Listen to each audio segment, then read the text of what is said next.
Welcome back to another video on my channel. Today I'm going to be showing you how I created this gorgeous set using some watercolor paints and some gel color paints. So stay tuned.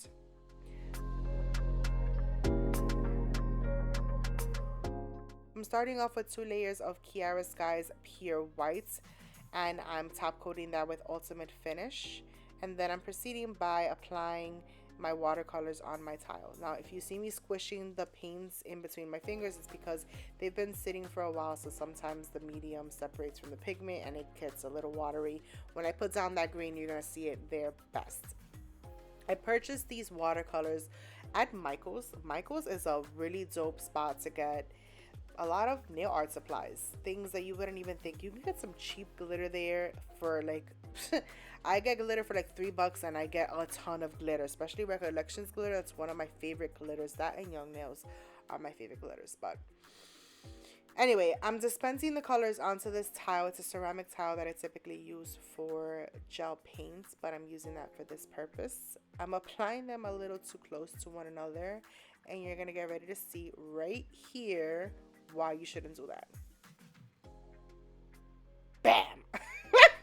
So what's happening is I'm dispensing the colors way too close to each other on the towel, and there's really no reason because the towel is dumb big. So why I thought it was a good idea to place them so close together, I will never know. But anyway, moving on.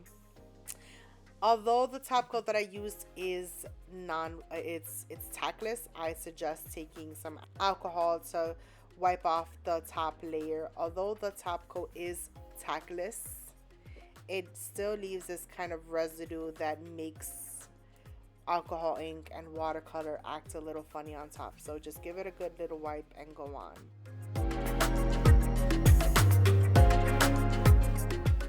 I'm taking my brush, I'm dipping it in that little shot glass of water, and I'm dipping into the color. So here's the thing. Watercolor is a lot like acrylic in the sense that the water to paint ratio does matter. I'm going to apply that orange, and you're going to see that it's going to completely pull and do absolutely nothing. That's because I mixed way too much water into that paint.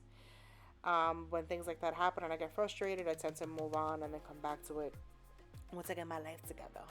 I'm going to come in with a yellow, and the yellow I'm going to mix in a lot less water in it, so you're going to see that it's going to apply a lot better. So going back to that water to paint ratio, the more water you use, the thinner the viscosity is going to be, so it's going to pull a lot more on top of the surface of the nail.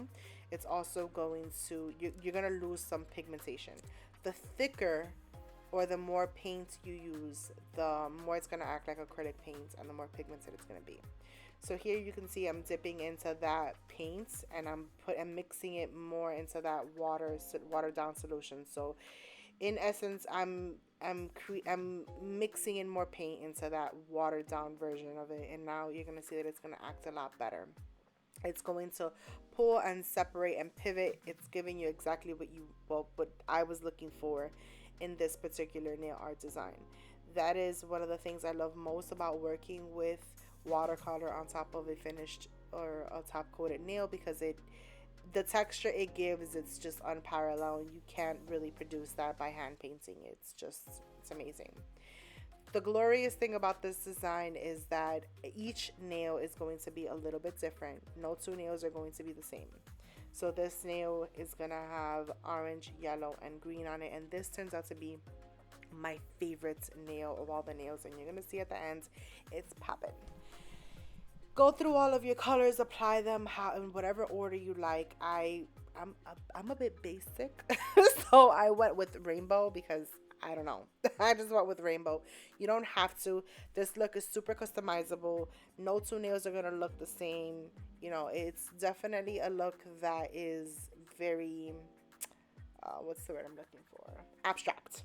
It's extremely abstract, and it's gorgeous. So, can you just take a second to appreciate how gorgeous that magenta color looks? Oh my God. But yeah, just continue to apply your colors through all the nails, and the next step is going to be patient, because now you're going to have to let that sucker dry. Watercolor is amazing, it's beautiful, but you cannot apply gel over it because it's going to ruin your gel and it's just going to look crazy and blah blah blah blah blah. So you want to let that watercolor dry completely. In the meantime, I'm taking Young Nails Overdrive. It's a mission control gel paint, and taking a I'm taking a round brush. I think it's a size number 6, and I'm creating negative space circles on the nails. Now, because this is black gel paint is extremely pigmented, so you want to paint them on nice and thin, because if you apply them too thick, the UV light is going to struggle to penetrate in it, and you're not going to be able to, it's not going to cure properly. I don't believe I mentioned this before, but I did not top coat this the watercolor before applying the gel paints. You should. Like I said before, don't be like me, be better.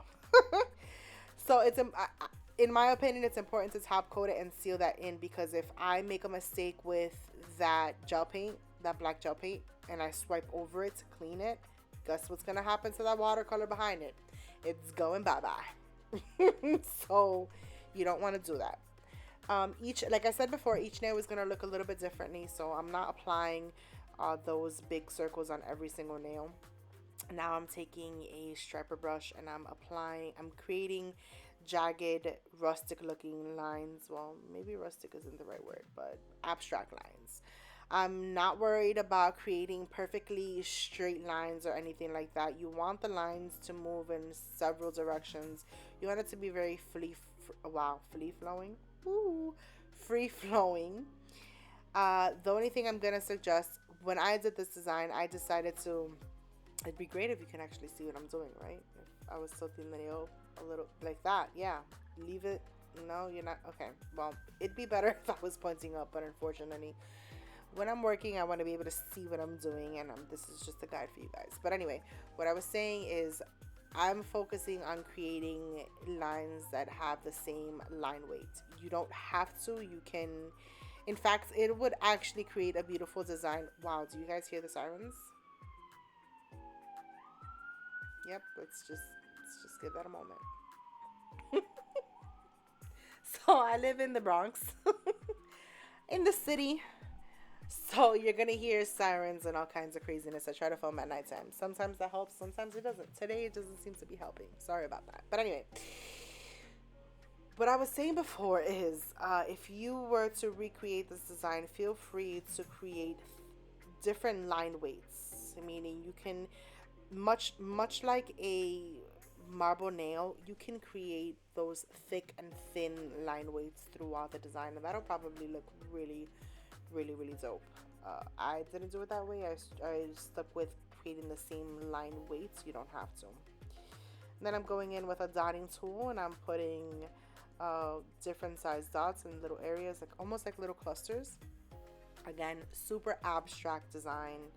I love it. And I haven't cured any of those colors. I haven't cured any of the paint. So after I'm done messing with this nail, it would probably be a good idea to pop that in the lamp. Here you can see I'm swiping off that excess product because, again, you don't want there to be too much of that gel, because what's going to happen is it's not going to cure properly. And here I'm showing you my favorite nail. Again, coming at the lines from different angles. Oh, here I'm actually creating a donut. I'm doing a hollow circle and then I'm putting the dots on. I'm fast forwarding through it because if I don't, this is already a 15-minute video. 14, I'm over exaggerating. If I were to show you guys how long it took me to paint it, you guys would be here for a long minute. I would have run out of things to say and it would be a very boring video. So I slowed down here. Oh, actually, I slowed down here. I think it was to show you guys that I'm taking my time. These designs can be very annoying if you let it be. I decided to be super precise with it. You don't have to be. But yeah.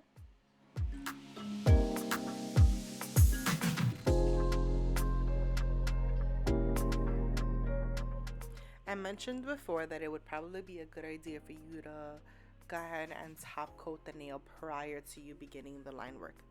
This is one of those moments why I say it's important. I wasn't crazy about how that line turned out. Thankfully, I was able to correct it, and the only reason I was able to do so was because the part that I wasn't happy with was over the polish and not the watercolor.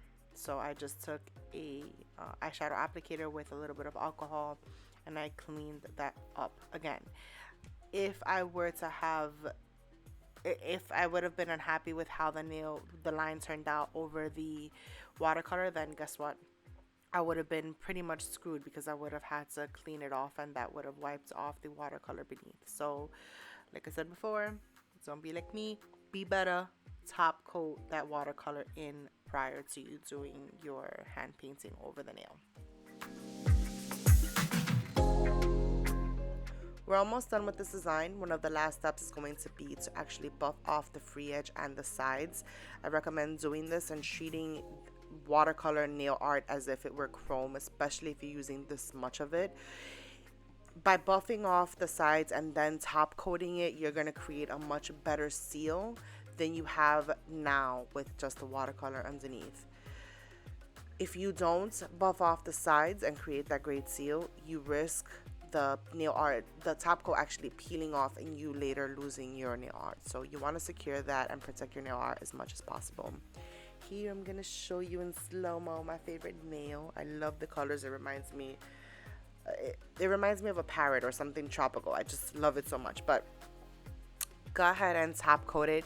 You can even use 2 layers of top coat. That'll actually be even better, because then that'll kind of smooth out the nail. Wherever we hand painted or did dot work, it ended up being a little bumpy on those areas. So by applying 2 layers of base coat, of top coat, or even you can do a layer of base coat and then top coat.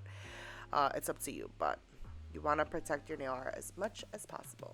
And we're almost at the end, guys.